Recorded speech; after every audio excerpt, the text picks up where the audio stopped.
20 स्वीकारोक्तियां। मेरी खुद की धन संपत्ति का मनोविज्ञान।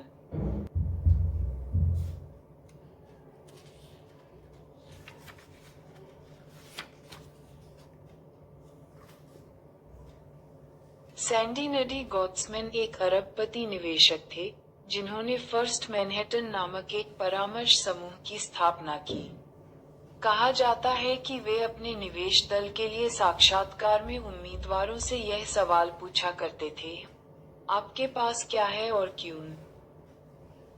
यह नहीं कि आपके अनुसार कौन से स्टॉक सस्ते हैं, या कौन सी अर्थव्यवस्था में मंदी आने वाली है। बस मुझे ये दिखाइए कि आप अपने पैसे के साथ क्या करते हैं। मुझे ये सवाल पसंद है क्योंकि यह उस बड़े अंतर को रेखांकित करता है जो उसके बीच होता है जो अर्थपूर्ण लगे, जिसे लोग अक्सर करने की सलाह देते हैं, और वह जो उन्हें सही लगता है जो वे वास्तव में करते हैं। मॉर्निंगस्टार के अनुसार यूएस के आधे पोर्टफोलियो मैनेजर अपने धन का एक पैसा भी अपने फंड में नहीं लगाते। ये घोर सुनाई पड़ सकता है, और आंकड़े निश्चित रूप से पाखंड को उजागर करते हैं। लेकिन जितना आप सोचते हैं ये सब उससे अधिक सामान्य है। यूएससी में औषधि के प्रोफेसर केन मुरे ने 2011 में हाउ डॉक्टर्स डाई नाम का एक लेख लिखा, जिसने दर्शाया कि डॉक्टर मरीजों के लिए जो इलाज निर्धारित करते हैं, अपने लिए किस स्तर तक उससे अलग इलाज चुनते हैं। 70 डॉक्टर हम सब की तरह नहीं मरते, उन्होंने लिखा। उनके बारे में जो असामान्य बात है वह यह नहीं कि अधिकांश अमरीकियों की तुलना में उन्हें कितना अधिक उपचार मिलता है, बल्कि कितना कम। वे दूसरों को मौत से बचाने में भले ही बहुत अधिक समय लगाते हैं, अपनी मृत्यु का सामना करने पर वे काफी शांत रहते हैं। वे अच्छी तरह जानते हैं कि क्या होने वाला है, वे विकल्पों के बारे में भी जानते हैं, और आमतौर पर हर प्रकार की मेडिकल देखभाल की पहुंच रखते हैं। लेकिन वे धीरे से चले जाते हैं। एक डॉक्टर अपने मरीज के कैंसर का इलाज करने के लिए तमाम कोशिश कर सकता है, लेकिन अपने लिए प्रशामक देखभाल चुनता है।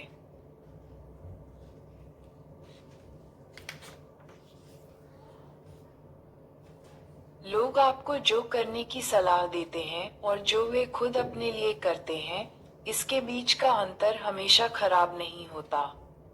ये बस इस बात को रेखांकित करता है कि जब आप ऐसी जटिल और भावनात्मक समस्याओं से गुजर रहे हों, जो आपको और आपके परिवार को प्रभावित करें, कोई एक सही जवाब नहीं होता। कोई सार्वलौकिक सत्य नहीं होता। बस अगर कुछ मायने रखता है तो वह ये कि आपके और आपके परिवार के लिए क्या काम करता है, और जिन आवश्यकताओं को आप पूरा करना चाहते हैं उन्हें इस तरह पूरा जिससे आप तृप्त महसूस करें और रात में ठीक से सो सकें। ऐसे कुछ मूल सिद्धांत हैं जिनका पालन करना आवश्यक है। यह औषधि और वित्त दोनों में लागू होता है, लेकिन महत्वपूर्ण वित्तीय निर्णय स्प्रेडशीट और पाठ्य पुस्तक में नहीं किए जाते। वे खाने की मेज पर किए जाते हैं। वे अक्सर प्रतिफल को बढ़ाने के उद्देश्य से नहीं, बल्कि अपने जीवनसाथी या संतान को निराश न करने के उद्देश्य से लिए जाते हैं। इस तरह की चीजों को चार्ट और सूत्रों में संक्षिप्त करना कठिन है, और वे हर व्यक्ति के लिए बहुत अलग होते हैं। जो एक व्यक्ति के लिए काम करे, दूसरे के लिए नहीं कर सकता। आपको ये ढूंढना जरूरी है कि आपके लिए क्या काम करता है। मेरे लिए जो काम करता है, वह ये रहा। मेरा परिवार मेरी बचत के बारे में क्या सोचता है। चार्ली मुंगेर ने एक बार कहा था, मेरा लक्ष्य धनवान बनने का नहीं था, मैं बस आजाद होना चाहता था। हम धन को एक तरफ रख सकते हैं, लेकिन आजादी हमेशा मेरा व्यक्तिगत वित्तीय लक्ष्य रही है। सर्वाधिक प्रतिफल का पीछा करने या अपनी संपत्ति को लीवरेज कर बहुत शानो शौकत का जीवन बिताने में मुझे खास दिलचस्पी नहीं है। दोनों ही ऐसे खेलों की तरह नजर आते हैं जो लोग अपने दोस्तों को प्रभावित करने के लिए खेलते हैं, दोनों में ही जोखिम छुपा रहता है। मैं बस हर सुबह उठकर यह अनुभव करना चाहता हूँ कि मैं और मेरा परिवार जो चाहें वह कर सकते हैं, वह भी अपनी शर्तों पर। हमारा हर वित्तीय निर्णय इसी लक्ष्य के इर्द गिर्द घूमता है।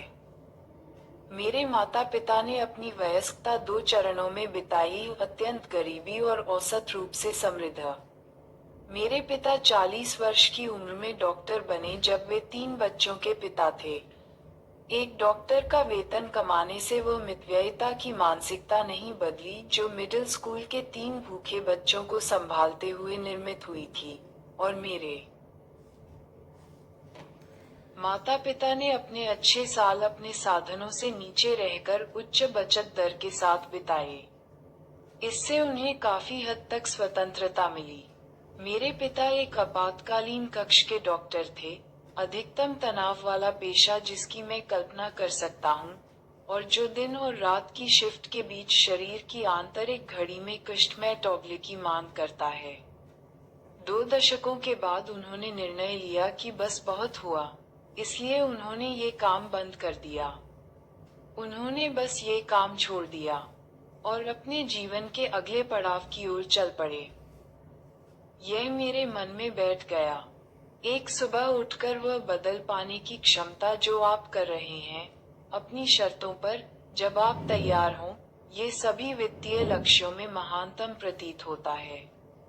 मेरे लिए स्वतंत्रता का मतलब यह नहीं है कि आप काम करना छोड़ देंगे। इसका मतलब ये है कि आप बस वह काम करेंगे जो आपको पसंद हो, जिनके साथ करना पसंद हो, जिस समय आप चाहें, और जब तक आप चाहें। और कुछ स्तर तक की स्वतंत्रता प्राप्त करने के लिए एक डॉक्टर का वेतन कमाना आवश्यक नहीं है। इसके लिए अधिकांश रूप से अपनी उम्मीदों पर काबू रखना और अपने साधनों से नीचे का जीवन बिताना आवश्यक है। स्वतंत्रता किसी भी आय के स्तर पर आपकी बचत दर से संचालित होती है, और एक निश्चित आय के स्तर के बाद आपकी बचत दर अपनी जीवनशैली की उम्मीदों को हद से बाहर न जाने देने की योग्यता से संचालित होती है। मेरी पत्नी और मैं कॉलेज में मिले और शादी से सालों पहले साथ रहने लगे। स्कूल के बाद हम दोनों के पास प्रवेश स्तर की नौकरियां थी, जिनकी आय भी प्रवेश स्तर वाली थी, और हमारी जीवनशैली औसत दर्जे की थी। सभी जीवनशैलियां स्पेक्ट्रम में विद्यमान होती हैं, जो एक व्यक्ति के लिए संतोषजनक हो, किसी और को राजसी या गरीबी जैसा लग सकता है। लेकिन हमारी आय पर हमें हमारे अनुसार एक संतोषजनक अपार्टमेंट, एक संतोषजनक कार, संतोषजनक कपड़े और संतोषजनक खाना मिला। आरामदायक, लेकिन शानो शौकत भरा कुछ भी नहीं। 1 दशक से अधिक तक बढ़ती आय के बावजूद मैं वित्त में और मेरी पत्नी स्वास्थ्य सेवा में हम काफी हद तक उसी जीवनशैली के अनुसार रहते आए हैं। इसने हमारी बचत दर को लगातार बढ़ाया है। वस्तुतः हर डॉलर की बढ़त ने हमारी बचत को उपार्जित किया है, हमारा स्वतंत्रता कोष। अब हम अपने साधनों से काफी नीचे का जीवन जीते हैं, जो आपको हमारी आय के बारे में कम और 20 की उम्र में स्थापित हमारी जीवनशैली को बनाए रखने के हमारे निर्णय के बारे में अधिक जानकारी देता है।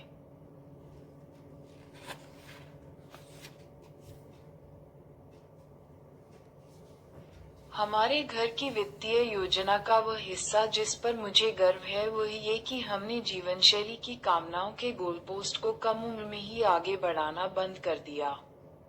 हमारी बचत दर काफी अधिक है, लेकिन हमें शायद ही कभी लगता हो कि हम दमनात्मक रूप से मितव्ययी हैं, क्योंकि अधिक सामान के लिए हमारी आकांक्षाएं अधिक नहीं बढ़ी है। ऐसा नहीं है कि हमारी कोई आकांक्षाएं हैं ही नहीं, हमें अच्छा सामान पसंद है और हम आरामदायक रूप से रहते हैं। हमने बस गोलपोस्ट को आगे बढ़ाना बंद कर दिया है। ये हर किसी के लिए काम नहीं करेगा, और यह हमारे लिए सिर्फ इसलिए काम करता है क्योंकि हम दोनों इसके लिए समान रूप से सहमत हैं। हम में से कोई भी दूसरे के लिए समझौता नहीं कर रहा। अधिकतर चीजें जिनसे हमें आनंद मिलता है टहलने जाना, पढ़ना, पॉडकास्ट इनका मूल्य अधिक नहीं है, इसलिए हमें शायद ही कभी कोई कमी महसूस होती हो। कभी कभार जब मैं हमारी बचत दर पर सवाल करता हूँ तो मैं अपने माता पिता की स्वतंत्रता के बारे में सोचता हूँ जो उन्होंने सालों की कड़ी बचत से कमाई, और तुरंत मैं वापस आ जाता हूँ।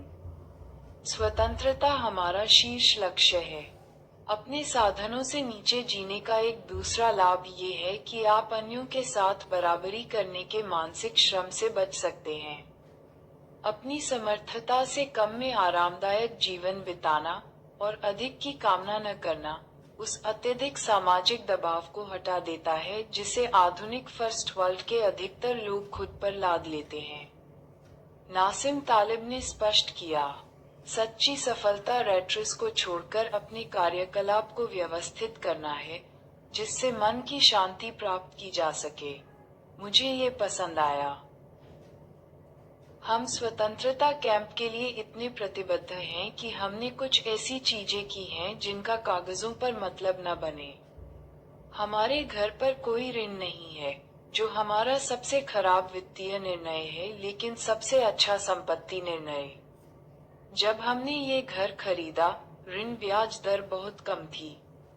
कोई भी तर्कसंगत निवेशक यही सलाह देता कि सस्ते धन का फायदा उठाया जाए और अतिरिक्त बचत को अधिक प्रतिफल वाली संपत्ति, जैसे स्टॉक्स में लगाया जाए। लेकिन हमारा लक्ष्य रुखाई से तर्कसंगत होना नहीं, बस मानसिक रूप से उचित होना है। वह स्वतंत्रता का अनुभव जो मुझे अपने घर के स्वामित्व से होता है वह उस वित्तीय लाभ से कहीं अधिक है जो मुझे सस्ते ऋण से अपनी संपत्ति को लीवरेज करने से मिलता। मासिक भुगतान को हटा देना अपनी संपत्ति के दीर्घकालिक मूल्य को उच्चतम सीमा तक बढ़ाने से बेहतर महसूस होता है। जो लोग मेरे इस निर्णय के नुक्स गिनाते हैं या वे जो ऐसा कभी नहीं करेंगे, मैं उनके सामने इसकी वकालत नहीं करता। कागजों पर इसका समर्थन नहीं किया जा सकता, लेकिन हमारे लिए ये काम करता है। हमें ये पसंद है, और यही महत्वपूर्ण है। अच्छे निर्णय हमेशा तर्कसंगत नहीं होते। एक मोड़ पर आकर आपको खुश होने और सही होने के बीच में चुनना ही पड़ता है। हम अपनी संपत्ति का इतना बड़ा प्रतिशत नकद के रूप में रखते हैं, जिसका कोई वित्तीय सलाहकार परामर्श नहीं देगा। हमारी संपत्ति का लगभग 20% भाग हमारे घर के मूल्य के अलावा। इसका भी कागजों पर समर्थन नहीं किया जा सकता, और मैं दूसरों को ऐसा करने की सलाह नहीं दे रहा हूँ। ये बस हमारे लिए काम करता है। हम ऐसा इसलिए करते हैं क्योंकि नकद स्वतंत्रता की ऑक्सीजन है, और अधिक महत्वपूर्ण रूप से हम नहीं चाहते कि हमें अपने स्टॉक बेचने पर मजबूर होना पड़े। हम चाहते हैं कि एक बड़ा खर्च सामने आने पर उसकी भरपाई के लिए स्टॉक्स के बेचने की संभावना जितना हो सके शून्य के निकट हो। शायद अन्यों के मुकाबले हमारी जोखिम सहनशीलता कम है, लेकिन व्यक्तिगत वित्त के बारे में मैंने जो भी सीखा है, उसके अनुसार हर कोई बिना छूट के एक ऐसे बड़े खर्च का सामना करेगा जिसकी उसने उम्मीद न की हो, और इस खर्च के लिए वे विशेष रूप से योजना नहीं बनाते क्योंकि इसकी उन्होंने उम्मीद नहीं की थी। कुछ लोग जिन्हें हमारे वित्त की जानकारी है, अक्सर पूछते हैं, आप किस लिए बचत कर रहे हैं? घर, बोट या नई कार? नहीं, इनमें से किसी के लिए भी नहीं। मैं एक ऐसे संसार के लिए बचत कर रहा हूँ जहाँ जितना हम उम्मीद करते हैं, आकस्मिकता उससे अधिक सामान्य है। किसी खर्च की भरपाई करने के लिए स्टॉक बेचने पर मजबूर न होने का मतलब ये भी है कि हम एक लंबे समय के लिए अपने स्टॉक्स की कंपाउंडिंग की संभावना बढ़ा रहे हैं। चार्ली मुंगेर ने इसे अच्छी तरह समझाया। कंपाउंडिंग का पहला नियम ये है कि इसे अनावश्यक रूप से कभी बाधित न किया जाए। मेरा परिवार निवेश के बारे में किस प्रकार सोचता है? मैंने अपना करियर एक स्टॉक पिकर के रूप में शुरू किया। उस समय हमारे पास बस अलग अलग स्टॉक थे, अधिकतर बड़ी कंपनियों के जैसे बर्कशायर हैथवे और प्रॉक्टर एंड गैम्बलर, साथ ही कुछ छोटे स्टॉक जिन्हें मैं गहन मूल्य निवेश समझता था। वापस मेरी 20 की उम्र में जाकर देखा जाए तो मेरे पास हर समय कम से कम 25 अलग अलग स्टॉक हुआ करते थे।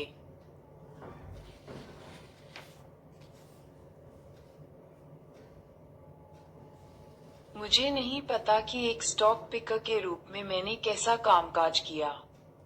क्या मैंने मार्केट को हरा दिया? मुझे अंदाजा नहीं है। अधिकतर लोग जो कोशिश करते हैं, उनकी तरह मैंने भी अच्छा स्कोर नहीं रखा। किसी भी तरह से, मैंने अपने विचार बदल दिए हैं और अब हर वह स्टॉक जो हमारे पास है वह कम लागत का सूचकांक कोष है। मैं सक्रिय रूप से स्टॉक पिक करने के विरुद्ध नहीं हूँ, चाहे फिर आप ये खुद करें या फिर किसी सक्रिय फंड मैनेजर को अपना पैसा देकर करवाएं। मुझे लगता है कि कुछ लोग मार्केट के औसत से बेहतर प्रदर्शन कर सकते हैं, बस ये बहुत कठिन है। जितना अधिकतर लोग सोचते हैं उससे कहीं ज्यादा कठिन। अगर मुझे निवेश को लेकर अपने विचारों का सार प्रस्तुत करना हो तो वह कुछ इस प्रकार होगा। हर निवेशक को एक ऐसी कार्यनीति चुननी चाहिए जिसमें उनके लक्ष्यों को प्राप्त करने की अधिकतम संभावना हो। और मुझे लगता है कि अधिकतर निवेशकों के लिए कम लागत के सूचकांक कोष में औसत होता डॉलर कॉस्ट दीर्घकालिक सफलता की सबसे अधिक संभावना प्रदान करेगा। इसका मतलब यह नहीं कि सूचकांक निवेश हमेशा काम करेगा। इसका मतलब ये भी नहीं कि यह सबके लिए है। और इसका मतलब ये भी नहीं कि सक्रिय स्टॉक पिकिंग असफल होकर ही रहेगी। आमतौर पर इस उद्योग की एक नहीं तो दूसरी ओर से बहुत अधिक मोर्चाबंदी हो चुकी है, विशेषतः वे लोग जो सक्रिय निवेश के सख्त विरोधी हैं। मार्केट को हराना कठिन होना चाहिए, सफलता की संभावना कम होनी चाहिए। अगर ऐसा न हो तो फिर हर कोई यह करेगा, और अगर हर कोई यह करेगा तो कोई अवसर ही नहीं होगा। इसलिए अगर मार्केट को हराने की कोशिश करने वालों में से अधिकतर ऐसा करने से चूक जाएं तो किसी को हैरान नहीं होना चाहिए। आंकड़ों के अनुसार 2019 में खत्म हुए दशक में 85% लार्ज कैप सक्रिय प्रबंधक S&P 500 को नहीं हरा पाए। 71। मैं ऐसे लोगों को जानता हूं जो सोचते हैं कि मार्केट को हराने की कोशिश करना पागलपन है, लेकिन जो अपने बच्चों को आसमान छूने और पेशेवर एथलीट बनने के लिए प्रोत्साहित करते हैं। हर किसी की अपनी सोच होती है। जीवन सहयोगानुपात से खेलने का नाम है, और हम सब सहयोगानुपात के बारे में अलग ढंग से सोचते हैं। सालों के अंतराल में मैं इस धारणा को समझ पाया हूँ कि अपने परिवार के सभी वित्तीय लक्ष्यों को प्राप्त करने की हमारी संभावना अधिक हो जाएगी अगर हम नियमित रूप से दशकों तक कम लागत के सूचकांक कोष में निवेश करते रहें और राशि को कंपाउंडिंग के लिए छोड़ दें। यह अधिकांश रूप से हमारे मितव्ययी खर्च की जीवन शैली के कारण है। यदि मार्केट से बेहतर प्रदर्शन करने का अतिरिक्त जोखिम उठाए बिना आप अपने सभी लक्ष्य प्राप्त कर लें, तो कोशिश करने का मतलब ही क्या है? मैं इस विश्व का सर्वोत्तम निवेशक है बिना रह सकता हूँ, लेकिन मैं एक खराब निवेशक बनकर नहीं रह सकता। और जब मैं इस तरह से सोचता हूँ, सूचकांक खरीदकर रोके रखने का विकल्प हमारे लिए बिल्कुल आसान है। मैं जानता हूँ कि हर कोई इस तर्क से सहमत नहीं होगा, खासकर मेरे दोस्त जिनका काम मार्केट को हराना है। जो वे करते हैं, मैं उसका आदर करता हूँ, लेकिन हमारे लिए यही काम करता है। हम अपने हर वेतन में से इन सूचकांक कोष में निवेश करते हैं, यूएस और अंतर्राष्ट्रीय स्टॉक्स का मेल। हमारा कोई नियत लक्ष्य नहीं है, ये बस वह है जो हमारे खर्च करने के बाद बच जाता है। इसी कोष में से हम सेवानिवृत्ति खाते में पैसा डालते हैं और अपने बच्चों की 529 कॉलेज बचत योजनाओं में योगदान करते हैं। और बस इतना ही। प्रभावी रूप से हमारा शुद्ध मूल्य है एक घर, चेकिंग अकाउंट और कुछ वैंगार्ड सूचकांक कोष। हमारे लिए इसके और अधिक जटिल होने की आवश्यकता नहीं है। मुझे ये सरल ही पसंद है। निवेश को लेकर मेरी एक गहन धारणा यह है कि निवेश में लगे प्रयास और निवेश के नतीजों में कम सहसंबंध होता है। कारण ये है कि संसार पुच्छ द्वारा संचालित होता है, कुछ एक परिवर्ती कारक अधिकांश नतीजों के लिए उत्तरदायी होते हैं। आप निवेश करने में चाहे कितना भी कड़ा प्रयास करें, लेकिन अगर आप उन 2 या 3 बातों से चूक जाएं, जो आपकी कार्यनीति में कांटा घुमाती हैं, आप सफल नहीं हो पाएंगे। इसका उल्टा भी सच है। सरल निवेश कार्यनीतियां भी अच्छे से काम कर सकती हैं, अगर वे उन चीजों पर पकड़ बनाए रखें जो उस कार्यनीति की सफलता के लिए आवश्यक है। मेरी निवेश कार्यनीति सही निवेश क्षेत्र चुनने या फिर अगली मंदी का समय जानने पर निर्भर नहीं करती। यह उच्च बचत दर, धैर्य और इस आशावाद पर निर्भर करती है कि वैश्विक अर्थव्यवस्था अगले कई दशकों में मूल्य बनाएगी। मैं वस्तुतः अपना पूरा निवेश प्रयास इन 3 बातों के बारे में सोचने में लगाता हूँ, खासकर पहली 2, जिन्हें मैं नियंत्रित कर सकता हूँ। मैंने अतीत में अपनी निवेश कार्यनीति बदली है, इसलिए निश्चित रूप से संभावना है कि मैं इसे भविष्य में भी बदल सकता हूँ। हम चाहे जैसे भी बचत या निवेश करें, मुझे विश्वास है कि हमारा लक्ष्य हमेशा स्वतंत्रता होगा, और हम हमेशा वह करेंगे जिससे हम रात में चैन की नींद सो पाएं। हमें लगता है कि यही परम लक्ष्य है, धन संपत्ति के मनोविज्ञान में महारत। लेकिन हर किसी की अपनी सोच होती है। मूर्ख कोई भी नहीं है। Thank you.